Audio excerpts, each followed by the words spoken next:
नमस्कार, आप देख रहे हैं आज तक। आपके साथ मैं हूं सईद अंसारी।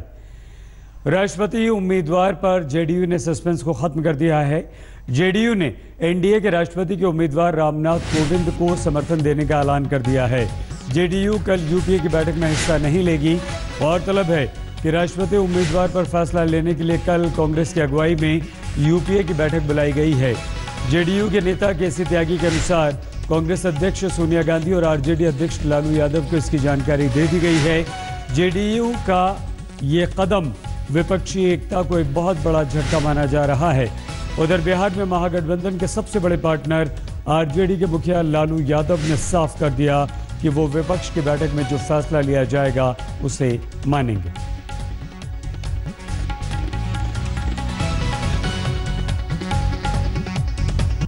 रविवार को भारत और पाकिस्तान मैच के बाद मेरठ और बुरहानपुर में पाकिस्तान के समर्थन में नारेबाजी अब महंगी पड़ने लगी है। नारे लगाने वाले लोगों को बुरहानपुर में गिरफ्तार कर लिया गया है। हंगामे की ये तस्वीर मेरठ के एक डेंटल कॉलेज की है।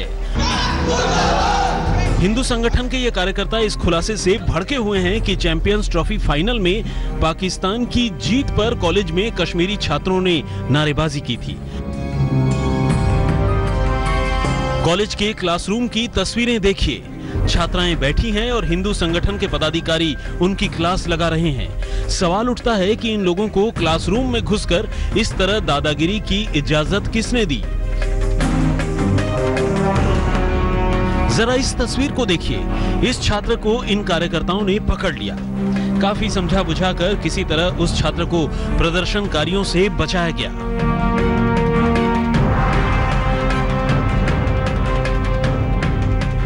मार्च पढ़ के बैठा था। ये आगे मेरे पास हमारा एक सीनियर है फाइनल ईयर का। इसने बोला वो कहाँ है? मैंने बोला वो कश्मीर का। मैं कश्मीर का नहीं, मैं जम्मू का हूँ। तो उसने बोला कि उन्होंने कुछ फेसबुक पे डाला है। मैंने बोला सर मुझे नहीं पता है, मैंने क्लास में ये सुना था कि उसने कुछ डाला है। जिन लोगों ने देशद्रोह किया है, ऐसे लोगों पर देशद्रोह का मुकदमा दर्ज हो, उनको जेल भेजा जाए और उन पर रासुका की कार्रवाई होनी चाहिए। कुछ इसी तरह का मामला मध्य प्रदेश के बुरहानपुर जिले में भी हुआ।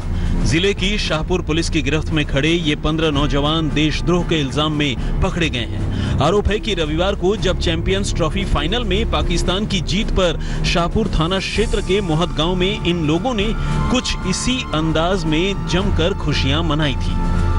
पाकिस्तान की जीत पर इन लोगों ने मिठाइयां बांटी, पटाखे फोड़े और पाकिस्तान जिंदाबाद के नारे लगाए। मैं वर्ग विशेष द्वारा पाकिस्तान की जीत को लेकर के जश्न मनाया, नारेबाजी की, जिसके अंतर्गत नामजद 15 आरोपियों के विरुद्ध कार्रवाई की गई, उन्हें गिरफ्तार किया गया। पुलिस ने इन सब के खिलाफ देशद्रोह का केस दर्ज किया है। सभी आरोपियों को कोर्ट में पेश किया गया और कोर्ट ने इन्हें 14 दिन की न्यायिक हिरासत में भेज दिया। देश का खाना और दुश्मन का गाना, गद्दारी के इस जश्न को देखकर हर सच्चे हिंदुस्तानी का खून खौल उठेगा। जिनके दिल पाकिस्तान में हैं और दिमाग और शरीर यहाँ है, उनको फौरन पाकिस्तान भेज दिया जाना चाहिए। अगर नहीं खुद से जा रहे हैं तो धक्के मार के भेज दिया जाना चाहिए। सवाल यह है कि दुश्मन का गाना गाने वाले ये लोग कब सुधरेंगे? मेरठ से उस्मान चौधरी के साथ आज तक ब्यूरो। हम आगे बढ़े इससे पहले एक तस्वीर इस वक्त आई है और वो तस्वीर एनडीए के राष्ट्रपति पद के उम्मीदवार रामनाथ कोविंद की है, जो कि बीजेपी के वरिष्ठ नेता लालकृष्ण आडवाणी से मिलने पहुंचे। दिल्ली आ चुके थे, बिहार के राज्यपाल के पद से इस्तीफा दे दिया था, अब लालकृष्ण आडवाणी से मिल रहे हैं। राष्ट्रपति पद के लिए लालकृष्ण आडवाणी का नाम भी उछल रहा था, लेकिन तमाम नामों को दरकिनार करते हुए रामनाथ कोविंद के नाम का ऐलान किया गया। और यूँ कहें कि आडवाणी लालकृष्ण आडवाणी से मिले, ये शिष्टाचार के तहत बताई गई मुलाकात है। अयोध्या में राम मंदिर निर्माण की सुगबुगाहट काफ़ी तेज हो गई है। राजस्थान से 2 ट्रक पत्थर को अयोध्या पहुंचाया जा चुका है। 26 जुलाई को योगी आदित्यनाथ भी अयोध्या आ रहे हैं, तो क्या उसके बाद राम मंदिर निर्माण की शुरुआत होगी?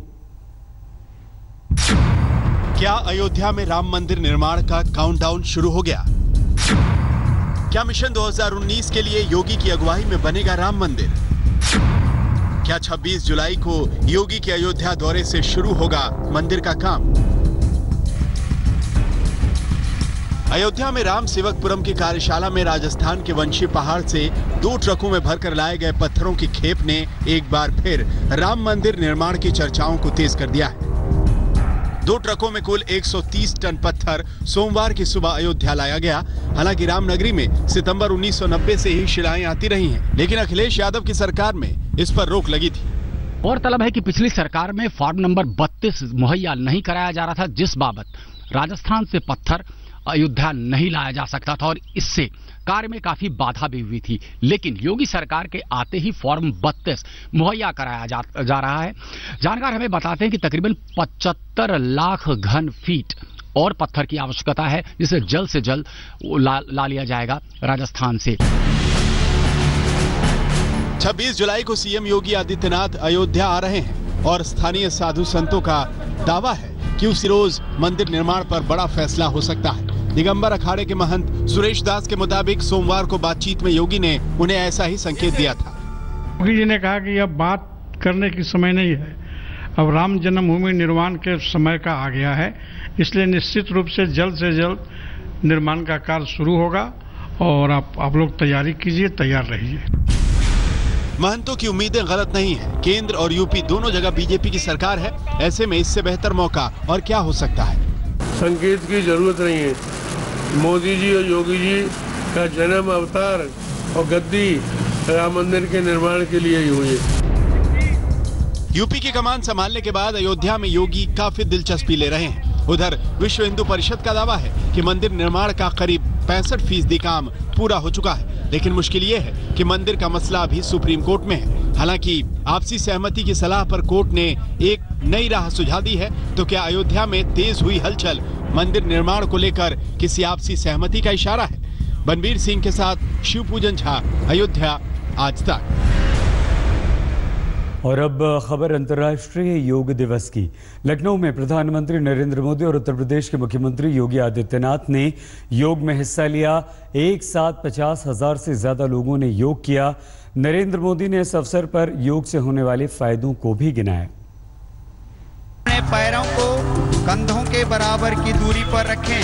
Keep your legs also improves breathing and helps to cure cervical spondylitis. श्वास लेते हुए सिर को सामान्य स्थिति में लाएं। श्वास छोड़ते हुए धीरे से वापस आएं। 65 साल पार के सुपरफिट प्रधानमंत्री और साधना ध्यान के योगी मुख्यमंत्री। तीसरे विश्व अंतर्राष्ट्रीय योग दिवस के मौके पर लखनऊ के रमाबाई स्टेडियम में नरेंद्र मोदी और योगी आदित्यनाथ दोनों साथ मौजूद थे और साथ में थे 50,000 से भी ज्यादा योग साधक। आप दोनों पैरों को मिलाएं और हाथों को भी। लखनऊ में बारिश बेशुमार हो रही थी, लेकिन प्रधानमंत्री मोदी ने कई आसनों को खुद करके स्वस्थ मन और स्वस्थ शरीर की एक मिसाल पेश की। बच्चों के बीच मोदी की मौजूदगी एक योग गुरु की तस्वीर पेश कर रही थी। पीएम मोदी ने भी मैदान में मौजूद लोगों की हौसला अफजाई की। योग का तो महत्व है ही है, लेकिन अगर बारिश आ जाए तो योग मेट का भी कैसे उपयोग हो सकता है, योग दरी का उपयोग कैसे हो सकता है, ये भी लखनऊ वालों ने दिखा दिया। रमाबाई मैदान में प्रधानमंत्री के अलावा मुख्यमंत्री योगी आदित्यनाथ भी योग साधना में लीन दिखे। साथ में उत्तर प्रदेश के राज्यपाल राम नाईक और उप मुख्यमंत्री केशव प्रसाद मौर्य भी आसनों में तल्लीन दिखे। योग कार्यक्रम से पहले ही योगी का उत्साह चरम पर था। योग भारत की प्राचीन विधा है, हमारी प्राचीन ऋषि परंपरा का प्रसाद है। वेदों सहित सभी प्राचीन ग्रंथों ने योग के महत्व को स्वीकारा है। आप अंदाजा लगा सकते हैं कि जिस मौके पर देश का प्रधानमंत्री और सूबे का मुख्यमंत्री मौजूद हो, वहां पहुंचे लोगों में कितना जोश होगा। नेहा बाथम और शिवपूजन झा के साथ कुमार अभिषेक, लखनऊ, आज तक।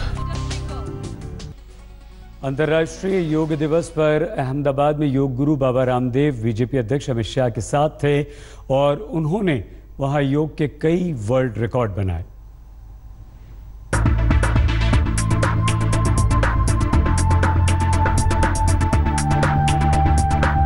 स्वामी रामदेव को तो आपने योग करते सैकड़ों बार देखा होगा, लेकिन साथ मौजूद बीजेपी अध्यक्ष अमित शाह को इस तरीके से आसन करते शायद पहली बार देख रहे होंगे।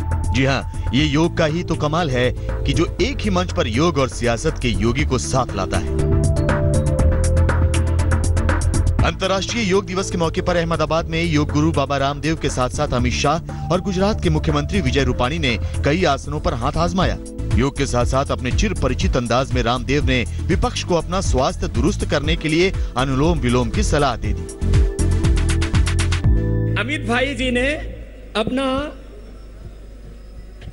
वजन भी कम किया है और बाहर से जो अपना राजनीतिक वजन है उसको इतना बढ़ा लिया है कि उससे बहुत लोगों की नींद उड़ गई है। उनको अनुलोम विलोम जरूर करना चाहिए। विश्व योग दिवस के दिन जहां पर स्वामी रामदेव, अमित शाह, तमाम जो यहाँ के सीएम हैं, विजय रूपाणी सभी मंच से योग सिखा रहे थे, उसी बीच यहाँ पर जोरदार बारिश हो गई है। लेकिन उसके बावजूद लोगों का जो उत्साह है, उस उत्साह में कोई कमी देखने को नहीं मिल रही है। अहमदाबाद के इस विशेष योग कार्यक्रम ने एक साथ कई वर्ल्ड रिकॉर्ड को ध्वस्त किया। एक साथ 3 लाख से भी ज्यादा लोगों ने पहली बार योग किया। महिला और पुरुषों का शीर्षासन और सबसे लंबे समय तक योग करने जैसे 24 नए वर्ल्ड रिकॉर्ड बने। खास मौके पर खास लोगों का मौजूद रहना मानो सोने पर सुहागा। उम्मीद यही है कि इसका असर यहाँ आए लाखों लोगों के साथ रामबाण साबित होगा।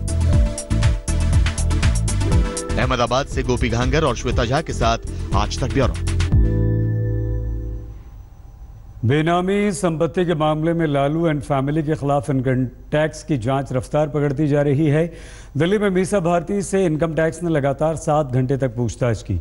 दिल्ली और पटना में करोड़ों की कई संपत्तियों का खुलासा हुआ, जिनका असली मालिक लालू यादव का परिवार है। बेनामी संपत्ति को लेकर लालू एंड फैमिली पर आयकर विभाग का शिकंजा लगातार मजबूती से कसता जा रहा है। अब की बार बारी थी लालू की बेटी मीसा भारती से पूछताछ की। दिल्ली में सुबह 10 बजे से शाम 5 बजे तक मीसा भारती से इनकम टैक्स ऑफिस में लंबी और लगातार पूछताछ की गई। सवालों की लंबी फहरिस्त थी। मसलन, आप कितनी कंपनी में डायरेक्टर हैं? अपनी कंपनियों के जरिए आपने कितना कर्ज लिया है? आपकी कंपनी मिशेल प्राइवेट लिमिटेड ने 1.2 करोड़ का कर्ज क्यों लिया? क्या आपने किसी कंपनी को कर्ज लौटाया? आप कैसे शेयर को कम रेट पर खरीदकर अधिक कीमत पर बेचती थी? आरजेडी चीफ लालू यादव की बेटी मीसा भारती से इसी आयकर के दफ्तर में करीब 5 घंटे तक पूछताछ की गई। इस पूछताछ के दौरान उनकी तमाम कंपनियों, उनके लेन देन और उनके शेयर की खरीद फरोख्त के बारे में भी जानकारी मांगी गई। ये भी पूछा गया कि तमाम जिन कंपनियों ने उनको लोन दिया है, उन लोन की स्थिति क्या है और वो लोन आखिरकार किस लिए दिए गए। पहली नजर में इनकम टैक्स विभाग ने बिहार के उप मुख्यमंत्री तेजस्वी यादव और तेज प्रताप के खिलाफ 14 बेनामी संपत्ति रखने का मामला सही पाया है। आयकर विभाग ने बेनामी संपत्ति अधिनियम 2016 की धारा 24(3) के तहत 175 करोड़ की 14 बेनामी संपत्ति को जब्त करने का भी आदेश दिया है। बीजेपी ने पिछले 80 दिनों में लालू के दोनों बेटों तेजस्वी और तेज प्रताप की 1000 करोड़ से ज्यादा की बेनामी संपत्ति को दस्तावेजों के साथ मीडिया के सामने पेश किया है। अभी तो कई कंपनियों का खुलासा होना बाकी है, जो भी हम लोगों ने भी खुलासा नहीं किया है। इसे लगभग आधी दर्जन कंपनियां और हैं और जिन कंपनियों में भी इसी प्रकार जमीनें खरीदी गई हैं और यही बेनामी संपत्ति है। आरजेडी सुप्रीमो लालू प्रसाद के जिन 14 बेनामी संपत्तियों को इनकम टैक्स ने प्रोविजनल तौर पर जब्त कर लिया है, उसमें से एक पटना का वो मॉल भी है जो कि सगुना मॉल इलाके में बन रहा है। अकेले दिल्ली में ही 100 करोड़ से ज्यादा की ऐसी संपत्ति का खुलासा हुआ है जिनके कागज पर मालिक कोई और हैं, लेकिन असल में मालिकाना हक लालू के परिवार का है। 20 तारीख को इनकम टैक्स विभाग ने मीसा भारती, राबड़ी देवी और तेजस्वी यादव के 10 से ज्यादा प्लॉट को अटैच किया। अगर इनकम टैक्स की जांच में लालू और उनके परिवार के खिलाफ लगे आरोपों पर मुहर लगती है तो फिर उनके लिए सजा की आंच से बच पाना उतना ही मुश्किल होगा। दिल्ली से शिवेंद्र श्रीवास्तव और पटना से रोहित कुमार सिंह के साथ आज तक ब्यूरो। 7 घंटे की पूछताछ, कई सारे सवाल, लेकिन जो संपत्ति का पता चला है और जिसे अटैच किया गया है वो बहुत ज़बरदस्त है। वो संपत्ति लालू परिवार की क्या है, देखिए बिजवासन दिल्ली में एक फार्म हाउस है करोड़ों रुपए का, वो फार्म हाउस पता चला है। इसके अलावा और ये एक कंपनी है Michels packers and printers private limited. इस कंपनी में पूछा कि ये कंपनी में क्या आपकी हिस्सेदारी है, क्या आप पार्टनर हैं, क्या ये आपकी कंपनी है, अगर हाँ तो आप कैसे इस कंपनी को चलाती हैं। और 40 करोड़ रुपए इस कंपनी की कीमत आंकी गई है। तो ये सवाल जवाब मीसा भारती से हुए हैं। इसके अलावा कई सारे फ्लैट्स हैं और न्यू फ्रेंड्स कॉलोनी दिल्ली का बंगला जहां पर खुद मीसा भारती रहती भी हैं, वो बंगला है, उस बंगले के बारे में पूछताछ की गई। और तमाम बहुत सारी कंपनियां हैं जिनके बारे में पूछा गया। और आइए अब हम आपको लिए चलते हैं पटना के उस निर्माणाधीन मॉल के पास जिसे बिहार का सबसे बड़ा मॉल कहा जाता है। हालांकि अब इसे सील कर दिया गया। सूत्र बताते हैं कि कागज पर इसका मालिक कोई और है, लेकिन असली मालिक लालू के बेटे हैं। आरजेडी सुप्रीमो लालू प्रसाद के जिन 14 बेनामी संपत्तियों को इनकम टैक्स ने प्रोविजनल तौर पर जब्त कर लिया है, उसमें से एक पटना का वो मॉल भी है जो कि सगुना मोड़ इलाके में बन रहा है। ये बिहार का सबसे बड़ा मॉल के रूप में ये जो मॉल तैयार हो रहा था, लेकिन अब इसे फिलहाल इसका काम बंद है और 750 करोड़ रुपए की लागत से ये पूरा मॉल बन रहा था। और सुशील कुमार मोदी ने इस मॉल को लेकर आरोप लगाया था कि रेल मंत्री जब थे लालू, उस वक्त उन्होंने हर्ष कोचर नाम के एक व्यवसायी को रांची और पुरी में 2 होटल्स दिए थे चलाने के लिए, जिसके बदले में हर्ष कोचर ने प्रेमचंद गुप्ता जो कि लालू के बेहद करीबी हैं, उनकी कंपनी डिलाइट मार्केटिंग को पटना में ये 2 एकड़ ज़मीन दे दी थी। और फिर 2014 में प्रेम गुप्ता ने ये पूरी की पूरी ज़मीन जो है वो ट्रांसफ़र कर दी तेजस्वी और राबड़ी देवी को। और ये जो आप मॉल देख सकते हैं, ये इस लालू का जो मॉल बन रहा है यहाँ पे 750 करोड़ जिसकी लागत बताई जा रही है। अब इसके मालिक जो है पूरा का पूरे तरीके से लालू परिवार है, तेजस्वी यादव हैं और राबड़ी देवी हैं। और इसी को इनकम टैक्स विभाग ने बेनामी संपत्तियों में से एक माना है और इसको अब प्रोविजनल तौर पर इसको जब्त कर लिया गया है और इसको लेकर अब जांच भी चल रही है। और 90 दिनों का वक्त दिया गया है लालू परिवार को ये बतलाने के लिए कि आखिर इतनी दौलत इनके पास आई कैसे, स्रोत क्या था इनके जो है कमाई का, जिसके चलते इतनी बड़ी जो यहाँ पे ये ज़मीन है या फिर जो मॉल है, इतनी धन दौलत कहाँ से आई कि ये मॉल बनाया जा रहा है। और अब 90 दिनों के अंदर लालू परिवार को अपने आय के स्रोत का भी जो है वो जवाब देना होगा आयकर विभाग को। और लेकिन फिलहाल इनकम टैक्स विभाग ने इस मॉल को जो है वो सीज कर दिया है। कैमरा पर्सन सुजीत कुमार के साथ रोहित सिंह, पटना, आज तक। लखनऊ में लोक भवन का गेट गिरने से एक बच्ची की मौत हो गई। लोक भवन के लोहे का गेट गिरने से नीचे मजदूर की एक बच्ची खेल रही थी जिसकी मौत हो गई। तो दिल्ली में एक शख्स ने 10 साल के बच्चे की बेरहमी से पिटाई कर दी। शराब के नशे में धुत इस शख्स की दादागिरी सीसीटीवी में कैद हुई।